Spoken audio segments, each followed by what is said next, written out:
Hello and welcome back to the Draft Talk podcast. That's right, we are back. Your favourite draft podcast is back. We had a little well-deserved summer break, if you can use the word summer. But yes, we're back with you all. True.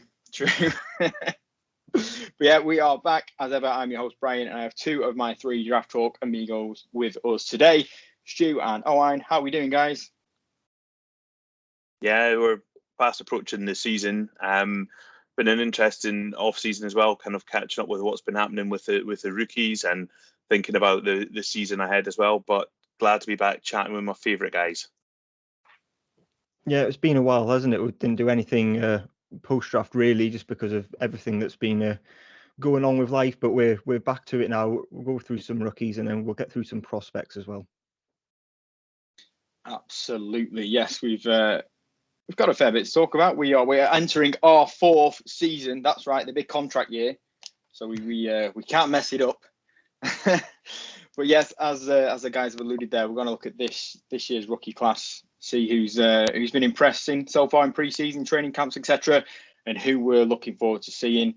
Stu, as you're the only person unmuted. Oh, you've just muted. How dare you? I'll let you go first. Who have you got your eye on so far? Yeah, so one of the players that's caught my eye, particularly in the off season, has been rookie wide receiver Rashee Rice. He started kind of slowly in the off season, but he seems to have got a little bit of a connection with Patrick Mahomes. It started to maybe develop. I think that there's a lot of who knows what's kind of happening with the Kansas City Chiefs wide receiver room. They've got no, for me, clear number one in that unit. Anybody who plays with Patrick Mahomes is going to be good. But I think Rashee Rice has started to maybe make a bit of a claim that he's somebody who might have a bit of a role to play as a rookie this off season. We've seen like the likes of Kadarius Toney been taken in and he's been injured, and we've got Sky Moore, who I think is someone who will step up, but they've lost some wide receivers this past offseason as well. He's had a couple of catches that have been over 25 yards in the offseason and whatnot, and he's looked decent in the bits that I've seen of him. So he's someone looking forward to see how he gets on in the offseason. Yeah, you have to think outside of Travis Kelce, there's no real number one in that group, and there's going to be a bunch of guys scattered about who are going to have to step up, I guess. But we've seen the Chiefs do it before, and we expect them to be absolutely fine. Marcus Valdes-Scantling's there as well, isn't he? So there's just a bunch of guys. We're yet to see someone emerge in that group, and why not Rashee Rice? Yeah, I mean, as I say, Kelce is that number one target. The rest of the wide receivers, it's whoever steps up is going to have a chance of getting a big role in that offense. When you say the majority of that targets and touchdowns are going to come from Kelce, still he didn't show any signs of slowing down. Yeah, Mahomes has got to throw the ball to someone.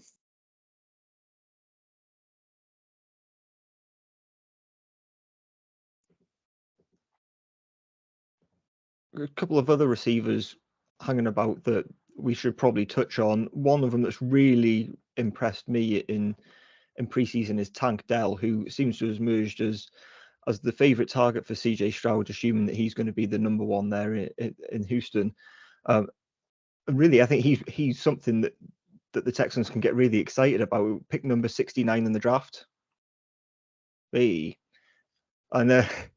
he's just been pure electric, and it's just going to offer something that no one else in that room offers. He's going to get bums on seats and then back out of them, because he's just been terrific in preseason. He had the catch in the first preseason game that was just awesome. He was injured for the second game. We'll yet to see what he'll do in the third. But if we expect CJ Stroud to be the starter, then it seems that his go-to weapon will be Tank Dell.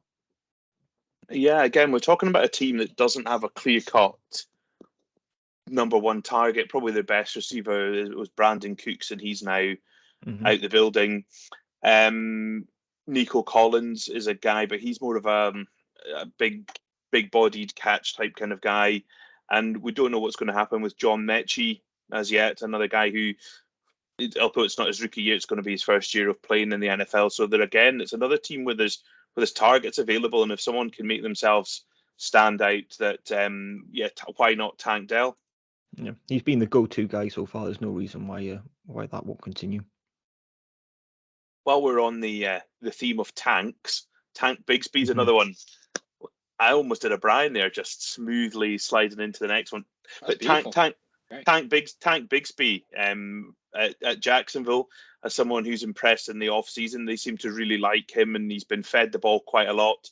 They obviously do have Travis Etienne, but he is a different type of player from Tank Bigsby, and much more of a slippery running back who receives the ball well. Tank Bigsby's going to offer a bit more of a power running game, and he was a player that I liked particularly coming into the draft. He seems to, he's not going to be he's going to be the number 2, but I think he's going to get a decent volume of carries next season, and he might be someone else to watch out for in his rookie year. Yeah, he's a player that I think that all of us ended up liking. He was number 6 for me, just looking back at the rankings. So I think we all really liked him, MJ included. And yeah, he's just going to offer something completely different to what Travis Etienne already does. So I think they'll complement each other quite nicely. They've got something going down there in Jacksonville, and be interesting to see what they can do, whether they can kick on. They seem a shoe-in for the South there, don't they? So whether they can push on in the playoffs, we'll see. But yeah, I like what they're doing down there in Jacksonville.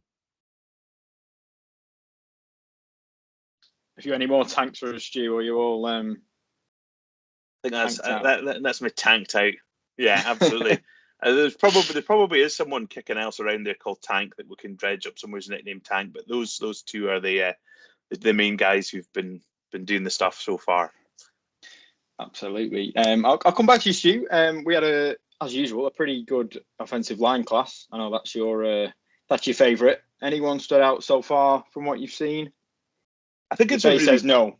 Yeah, I think it's a really difficult time to stand out in pre-season for the linemen. I think the guys here at the top end are kind of set where they're going to be. A lot of the guys who are playing in these games are guys trying to fight for roster spots, and it's been difficult for anyone to really stand out, particularly often they're playing against maybe not the first line defensive guys as well. They maybe haven't gelled properly. So I think probably you're looking almost to the mid of the first season, I think, before you can really decide how well an offensive lineman is taking over.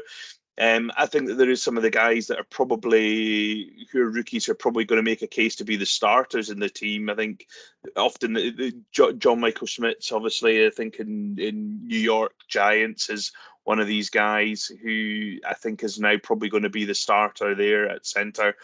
Again, Jacksonville, Anton Harrison's looked really good in the snaps that he's played, and I think that he probably will start as the tackle for Jacksonville as well, particularly with Cam Robinson being out. But I think it is a hard time for offensive linemen. I think they're a position they do take a bit of time to get acclimatized in general to the NFL. But so not really going to sing anyway. I think it's often skill players, isn't it, at this time of year that we find that make the headlines. Yeah, someone who's really impressed in pre-season compared to where he was drafted as well is DeJuan Jones, who's done really well. We saw him in the Hall of Fame game where he played every single snap in that and was very impressive. I don't think he gave up a sack or a pressure. He's probably going to be the number 2 guy who they've got their right tackle. Jack Conklin's there at right tackle. So, but he was the 4th round pick, 111, and how he got that far. I really like DeJuan Jones. I had him in my top 5. I think I was the only one who did, and I thought he was going to go higher than what I was even predicting, and I was really shocked that he fell. I don't know, was it the athletic concerns at his size? Maybe was what it was, but yeah, he did look good in that game. Yeah, I think there was some character concerns of some point. There was something there that wasn't quite right, but he was being mocked in first round mock drafts, and for his size, you can absolutely see why. And probably what happened to Mekhi Becton in terms of someone who's huge, size ended up bothering them. That probably hurt DeJuan Jones as well. But he has been very impressive and looks like if he can get on the field, looks like he could be a really good pickup. One guy that I think I want to mention as well, and I think it's just going to be an absolute nightmare and a problem for teams, is Jack Campbell, Detroit linebacker. He ended up going, I think it was 18 that Detroit picked him at, somewhere around that late teens. I think he's just shown what kind of a player he's going to be at the next level. He's been all over the place when you've seen him in scrimmage and the snaps that he's got in the preseason games as well. He's just going to be a nightmare. I think he's going to become a really good player and might be an outsider for defensive rookie of the year as well for me. I think it's not a clear cut by any stretch of imagination. It is difficult for a linebacker to win that award, but he's a guy who's going to get enough stats that they seem to like for these things. He's going to tackle a load. He's going to get enough sacks and interceptions as well. And I think that he would be someone I'd be really interested to see, injury permitting, how his rookie season goes. Yeah, linebackers often get left out of these discussions, don't they? But I had a linebacker written down as well, and that's Ivan Pace from the Minnesota Vikings, who went undrafted. He was my number 7 linebacker, and he went undrafted, probably because of his size. But he is an unbelievable blitzer. Turn on his college tape, he is all over the ball. He was at the Senior Bowl just lighting up. He was doing drills against running backs, and they just couldn't get near him. The only running back who could was Roshan Johnson, who ended up going to the Bears. But he's had a really, really impressive preseason, so much so that Kevin O'Connell, the head coach there in Minnesota, has hinted that he could potentially become the starter there. So he's done something right there, and a lot of teams have missed on him, because going undrafted for a player of Ivan Pace's caliber was a travesty, really, because he was much better than that. Yeah, he's just fun, and I think Brian Flores is the defensive coordinator now, isn't he, in Minnesota? And he'll be a fun player for him to use, particularly with that blitzing ability. He's lightning off the snap, and tackles are not going to be quick enough to get round to him. And if he's, as you say, if you've got running backs and pass protection, good luck trying to deal with him as well. There, he's a small guy. I think he's only about 225, 230. He's not the traditional size for a linebacker, but you're not going to have him line up run defense. But yeah, he's a great blitzer. Yeah, could be a really fun room there. So they've got Brian Huss.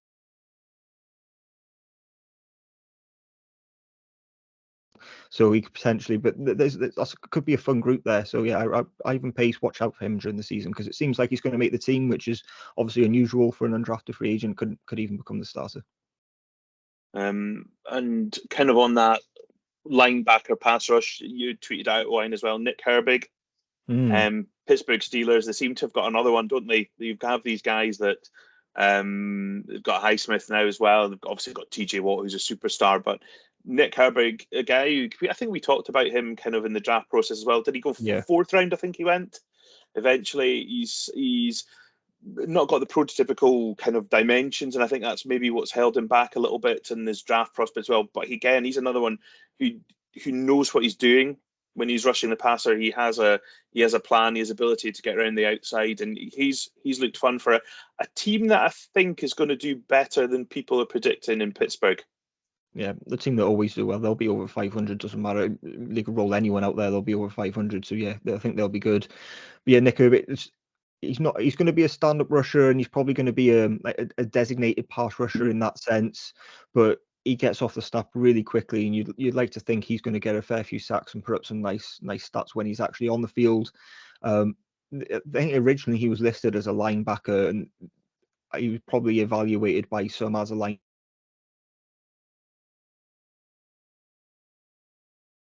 Just didn't work out. He was always going to be an edge player, just instinctive. So yeah, I like that shout out, Stu. When he's on the field, I think he's going to be really impressive, and what a room to learn behind as well. Yeah, I mean they've got people who know what they're doing already, and he's just that next guy up potentially in a couple of years. Do they give Highsmith a big contract? Don't know. Yeah, potentially then phase him out, and they've got someone ready waiting in the wings to kind of step into that role. Yeah, interesting name.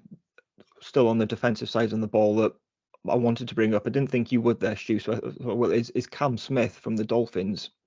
We were all sat together, and I think we all collectively went, what the hell have the Dolphins picked him for? Because they've already got a really good cornerback room. They had Xavier Howard, traded for Jalen Ramsey. Kader Kohu had a really good season as an undrafted free agent. Nick Needham was still there as well. I think, what did they need Cam Smith for? What they could have done something else. But then Jalen Ramsey goes down and looks like he's going to be out until late December. And now Cam Smith has to step up. So I think there's an opportunity there for him to take, and he could be one that could actually have a really good season now that he's going to see the field. Yeah, I think it has slightly limited the Dolphins in some way, that Jalen Ramsey is going to be out, but I think it's going to have a more settled backfield, defensive back situation, because Jalen Ramsey was going to be that chess piece that they move around depending on match play situation. He was going to play slot, he was going to play outside. There was talk he was going to play safety in some games. And that's kind of gone for now. So these guys are going to have their niche role, and I think Camps is probably going to play more on the outside. So I think he's got a good chance to lay down a claim for that role moving forward.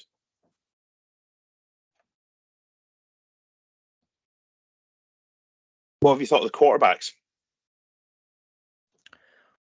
What have I thought of the quarterbacks? Should we just go through them? Yeah, just because we're going to speak about it. We'll start with Bryce Young. And my instinct is that there's potential that he could actually get killed behind that offensive line because he's been in serious danger when he's been playing in preseason, and he's going to be playing in the third preseason game as well to try and get some continuity. But I looked at some stats before because I saw some tweets with the stats weeks ago, and I thought, you know what, they were really good. I'm going to bring them up. And in the first preseason game, he was pressured on 30% of his dropbacks, and in the second, he was pressured on 47% of his dropbacks. It's worrying. It's worrying. Ikem Ekwonu was drafted and was number 6 overall 2 seasons ago. He has been worrying at left tackle. He's been Ike's looked really. He struggled. Yeah, whether it looks like some communication problems as well, where he just doesn't look on the same page as the rest of the offensive line and the quarterback. And there's just a bunch of spots, especially on the interior, that are still up for grabs. So I am a little bit worried for Bryce Young. We all thought that the Panthers would be good. They've put together a really good staff, but unless you can protect Bryce Young at his size and what he can do, then really he may struggle. He's going to be creative. He can do all that, but unless he's got a consistent offensive line in front of him, I do worry. And I think the South, the NFC South, will be more competitive than people think. There might not be a team that stands out thinking, oh my God, they're great, but everyone's going to be quite closely matched in that division, and so that worries me a bit. Yeah, and I do worry as well at that size. You know, how many hits can he take? I mean, he's elusive, but he's not a Kyler Murray. He's not a Lamar Jackson. He doesn't have that I'm just going to outrun everybody ability, and he's got such a slight frame. You know, the guys are not going absolute full tilt either in preseason. You know, when he comes up in a first game and he's going to, I don't know, a big 280-pound outside linebacker / defensive end, it might get scary in a hurry for him. So they really need to sort that out very quickly. Yeah. The one player that CJ Stroud, I think he struggled in his first game. I watched bits of that game against New England. He didn't have a great start, but he played much better. Who did they play in the second game? I've forgotten who it was, but I remember he played better, and there was signs that he was kind of knowing a bit more about what was happening around him and things as well. And of the rookies, they played the Dolphins. Yeah, there was how did I forget that? Yeah, of course it was the Dolphins, and they actually mullered them. But CJ Stroud, I think of all the rookies, might have the chance to have the best year. I think he's probably looked more accomplished and more understanding of what's happening. Because of what the situation in front of Bryce Young, I think that Stroud is probably the one I think is going to have a more comfortable, whatever you can say, playing in Houston, which are not a great side, start his rookie year, I think. But it's difficult to say with these guys. Yeah, but if you take away those first couple of drives in this first preseason game, I think he's actually looked quite confident, quite assured of himself. I do like what I've seen from Stroud. He should be the starter. We're all expecting, it's not been announced, but we're all expecting it to happen.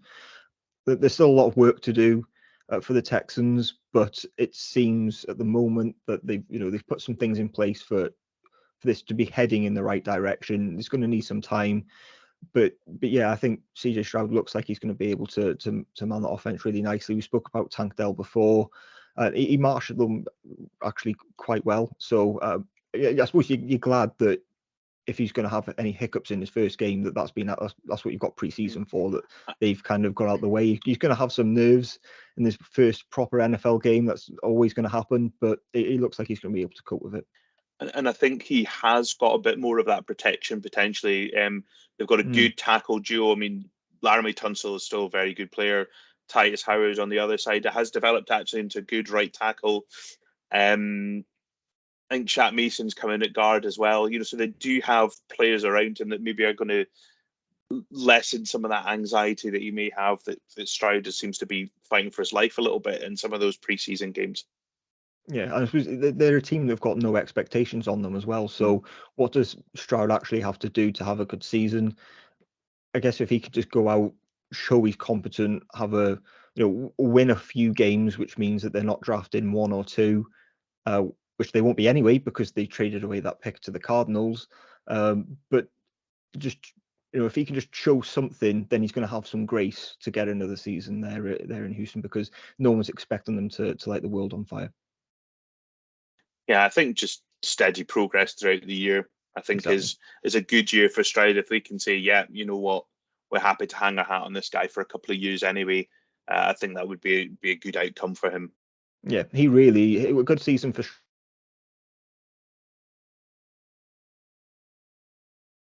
and that would be probably a good season for Stroud. The curse of being really good is you get picked early, and them teams aren't very good. So especially a quarterback, it's not too easy. Who else did we have? I noticed Will Levis got a mayonnaise sort of contract, didn't he? Lifetime sponsor, lifetime sponsorship for Hellman's. Oh man. Yeah, he is in a battle with Malik Willis for the quarterback 2 spot there. He had an injury, which meant that the Titans played their second preseason game with just Malik Willis. They didn't have another quarterback there ready to go because Ryan Tannehill was suffering with a little bit of an injury, and Will Levis went out. That I'm still not sure we know quite fully how bad that is. The other starter is going to be Anthony Richardson, who's already been named the starter. We're not expecting any other starters really to emerge from this group as of week 1 anyway. For Anthony Richardson, kind of what I thought Anthony Richardson would be is exactly what he has been so far in camp and in preseason. That you know what you're going to get with Anthony Richardson. There's some really exhilarating plays, and there's some that leave you scratching your head a bit and questioning him. You're just going to have to bear with that, at least for the first season in Indianapolis. You're just going to have to let him, especially because there's no one really for him to play behind, that you're just going to have to let him figure it out. And once he does, I think he will be fine, but you're just going to have to give him a chance to, and not call for his head as soon as he throws an interception, because there's probably going to be a few of them, but you're just going to have to hope that the good outweighs the bad with Anthony Richardson. Yeah, I think it's really important for him to start as well, because he's so inexperienced. I mean, he started 13, 14 games at college level. Yeah, he's got to play really. I think sometimes you can have people who sit behind and learn, but he's, to beat the experience of some of the other guys, he would have to sit for a couple of years behind anyone, to catch up, and he just needs to get on that field and play football. You're going to have to. He's going to make all his mistakes in front of a live audience, and that's just the way it's going to have to be for him. But he's not going to get better, I don't think, because he's not played enough football sitting behind someone. He just needs to get out and get all these mistakes out of his system, and hopefully the physical tools and a bit of time learning for him will see things come good. Yeah, he's just got to be afforded that time, I guess. And the NFL is notoriously impatient, but the Colts fans are just going to have to show some patience with him, and probably with the coaching staff as well, because there's really going to be a bedding in process there. I was just thinking there that who else might start. The only other quarterback who might get a start, we don't know yet. It could be Clayton Tune at the Cardinals. It seems to be in a little bit of a battle with Colt McCoy, with Kyler Murray being out. But that's not very exciting, really. And we know what the Cardinals are going to be. They're going to be bad. He's really just going to see can he be a backup, and that's really all you're going to get from him. The other one is at the Raiders, Aidan O'Connell. I mean, he's played all right in the preseason. Well, yeah, Jimmy G's going to get injured at some point. I was going to say Jimmy G as I think only ever played a full season once in his career. He's always been injured. And do the Raiders have anyone else? Brian Hoyer? Are you going to throw Brian Hoyer in at this stage? He's really there as a clipboard, kind of been there, done it kind of guy. I don't think he's going to see the much field. So we might see within a few weeks, if Jimmy G goes down, he might be someone of the rookie class who sees the field, because he's done pretty well in the preseason, put up some good numbers, and looked like a shot of having a backup job. And yeah, with Jimmy G's history, we might see him sooner than you might think. Yeah, outside of the starters, this quarterback class seems so far to be what we thought it was, which was, you had the top four of Young, Stroud, Richardson, and Levis. Then we thought that there was going to be a significant chunk of good backup players, and it seems so far that what we've seen in preseason that they've all shown they can probably do that. Jake Hayner at the Saints has been quite impressive. Looks like he might have beat out Jameis Winston for the quarterback 2 spot there. Dorian Thompson-Robinson at the Browns has been mightily impressive. He could not have done any more. He's been the darling of preseason. He almost certainly will get that quarterback 2 spot, you would think. So if Deshaun Watson misses any time at any point, then he's going to see the field. So I think there's a bunch of these players that have the possibility with an injury to kind of make some noise, but they've done really well so far, and there's going to be a number of decent backups come from this group.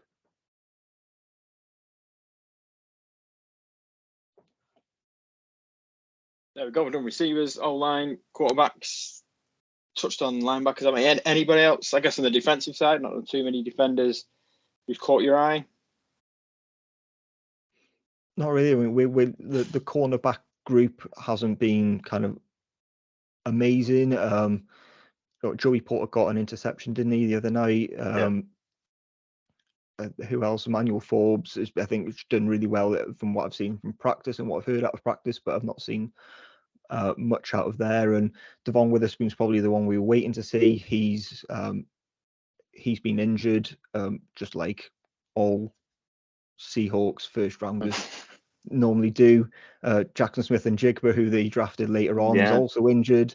He's had a wrist surgery or something, hasn't he? Yeah, procedure on his wrist. He didn't play at all in his final college season because of injury. And it just always seems to happen, doesn't it, with Seahawks first round picks? So Rashad Penny, Jermaine Ifedi a few years ago as well. It just if Seattle drafts someone in the first round, they're just going to get injured in preseason. We'll wait and see how long they take to come back. But yeah, it's a holdout on that one, I think.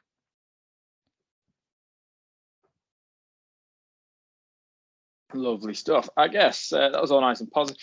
Anybody who's really disappointed you, or is it a bit too early, like you say?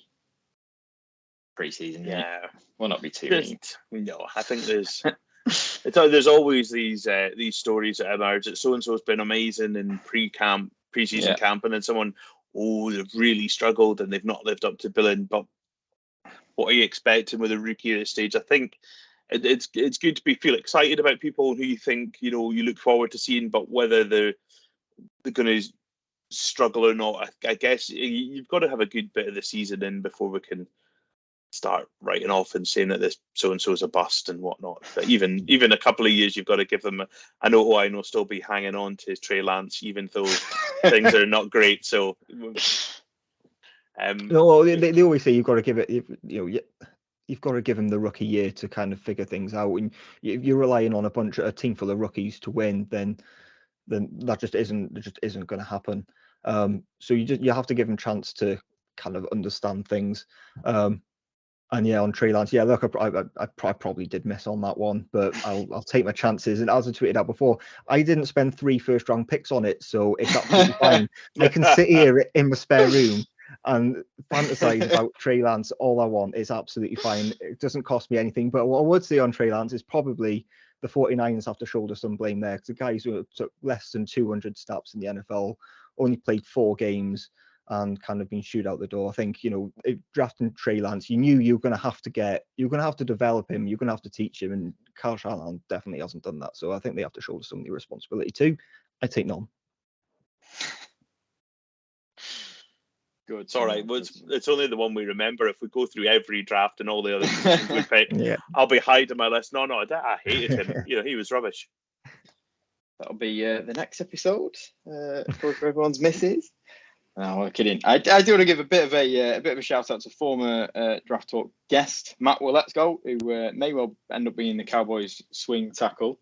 Should be exciting, especially for me, the Cowboys fan. But yeah, like I say, guys, I guess before we finish, we've been at this.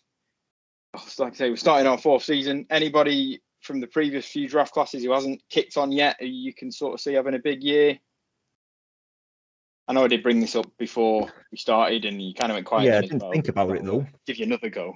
I said, load up as many spreadsheets as I can. I'm gonna be a total homer and pick a Dolphin. I think Jalen Phillips is going to have a monster year for Miami this year.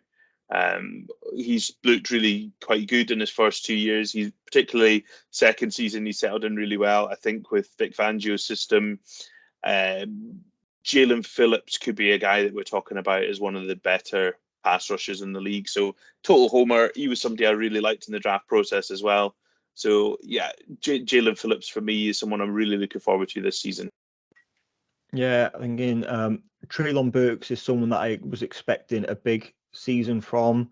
The wide receiver out of Arkansas who went to the Titans. He had a bit of a rough first season. Was expected to kind of go in to this season as the main guy, but has an injury. We're not quite sure how long he's going to be out for. So kind of that's someone that I was expecting big things from, but we're yet to see. And as with Thibodeau, as he's going to have his first full season, the pass rusher at the Giants, so he could be a name to look out for. But who else is there?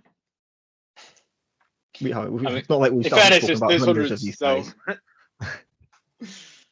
Absolutely. Well, there we have it. That's our, I guess, rookie preview. We'll be back. Don't worry, a much shorter break this time.